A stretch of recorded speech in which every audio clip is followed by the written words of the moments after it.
Hi, welcome to another video from the CTAD Clinic. My name's Dr. Mike Lloyd, I'm the director of the clinic. Today I'm going to be talking about how we might manage alters that are unwanted or unliked within a system of a person that has dissociative identity disorder or DID. What I'll discuss in a separate video is where these alters may actually originate from. So thinking about traumatic background and role and purpose of these parts or alters, I'll discuss those in a separate video. For the time being, what we're going to be focusing on today is how to actually manage the presentation of alters in terms of the behaviour that might be seen. It's really important to get this right. So whether it's a person just trying to live their own life with DID and managing the behaviour of alters out there in the world, or whether it's in the therapeutic space, it's vital that the alters are both understood and worked within the correct ways to minimise the negative impact that this might have on a person's ability to function out there in the world, and also in terms of them being able to progress towards recovery.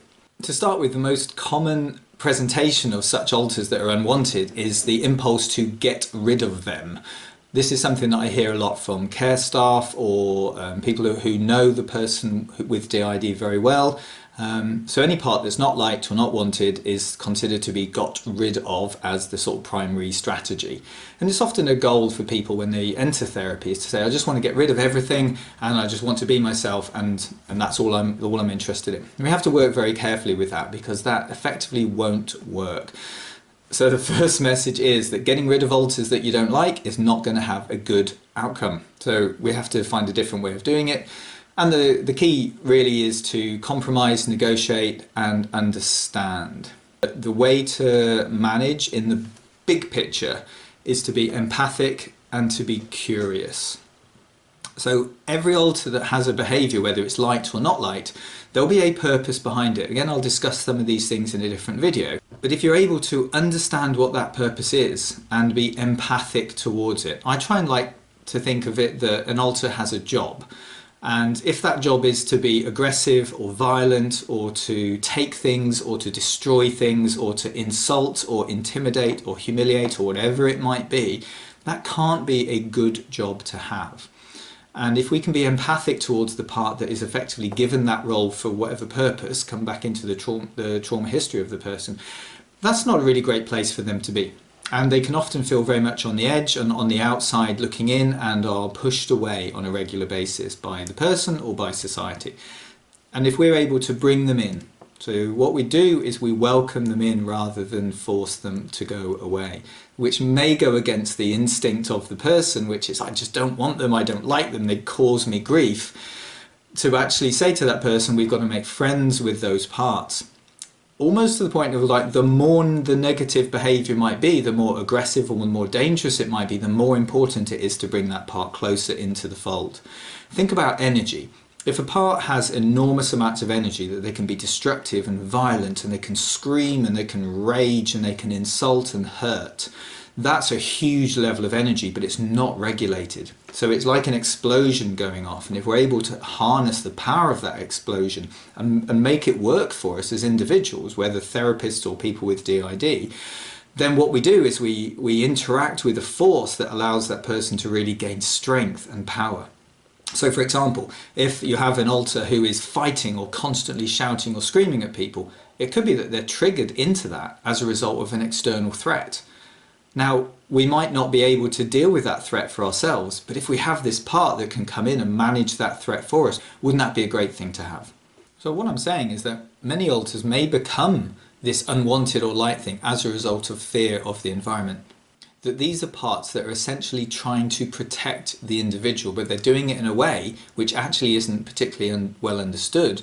And that means that their level of protection, the way they're doing something, is actually counterproductive to the person's harmony with their environment. If we're able to analyse the circumstances within which that behaviour occurs, it can make sense.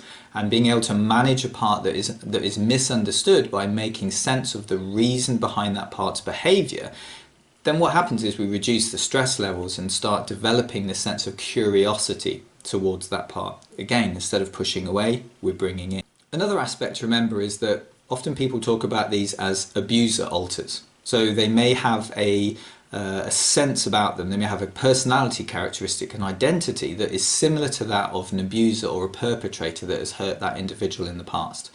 They are not that part. If they're seen and referenced as being the abuser part, what it does is it maintains a distance. It maintains the dissociation between the individual and the emotional parts of their personality, their trauma-related parts. That abuser part is not an abuser part. It is a part that contains characteristics of the abuser for a specific purpose. We have to change the narrative on this. We talk about perpetrator parts as if those are parts that are actually causing us harm. They're not really. What they are is protector parts that have a system of behaviours which are aligned with people from the past. And if we think that if that's how we label that part, they're not going to want to be our friends because they are being insulted, they are being likened to somebody from that person's past who might be the most terrifying and intimidating figure that they've ever met.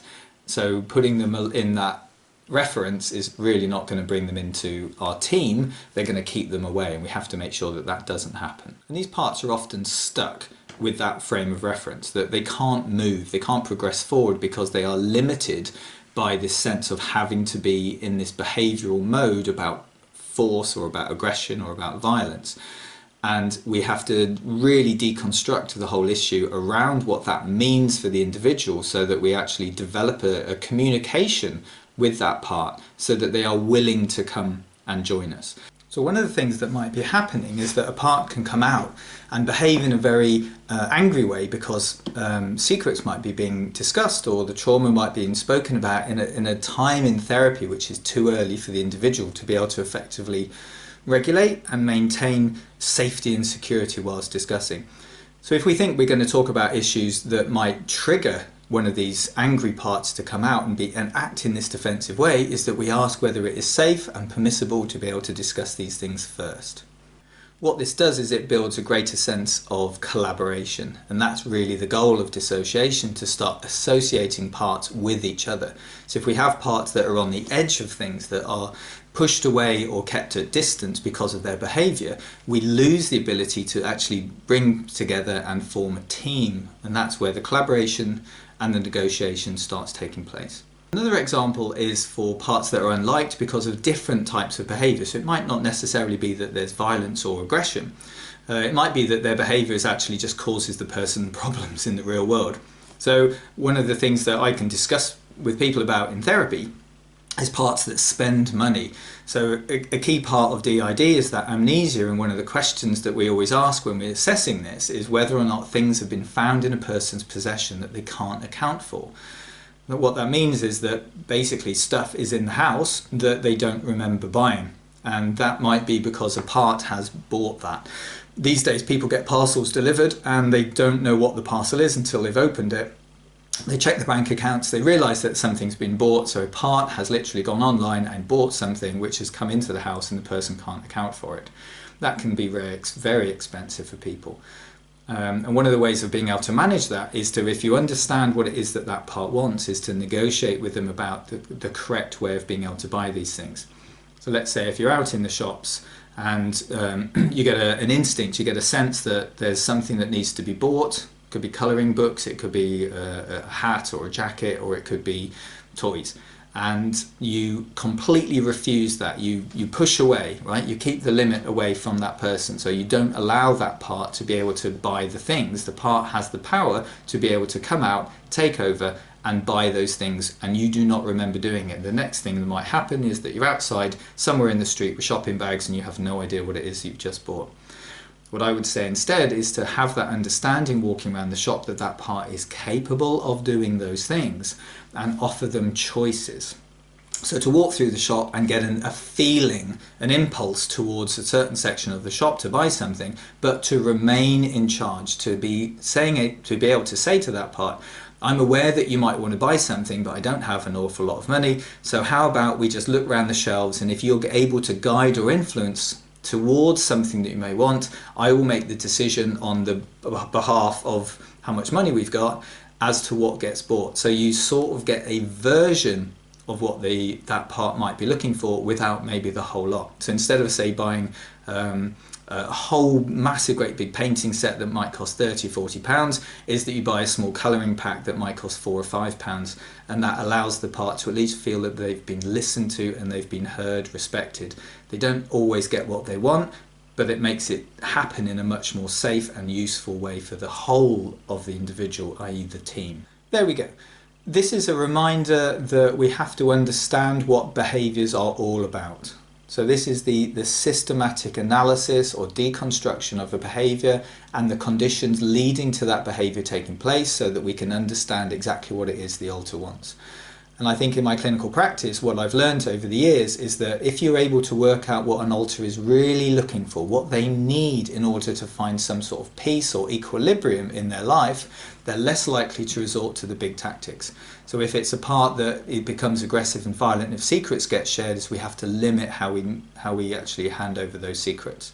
If it's a part that wants to buy things, we have to mediate the type of spending. But the key is to listen to and understand. So to be curious about what a part is looking for and to be empathic about the difficulties that it is for that part to exist in the world that they are actually in. If we're able to do this, then we can create much more of a safe balance between the individual and the parts, whether in therapy or whether or not, so that there is a much more balanced way of them being able to go about their lives. I hope this video has been useful. Again, please like and subscribe and leave further comments. I will be doing another video about alters in due course, where we'll talk much more about the roles and responsibilities of alters and where they may have formed from. So thank you very much for listening, and take care.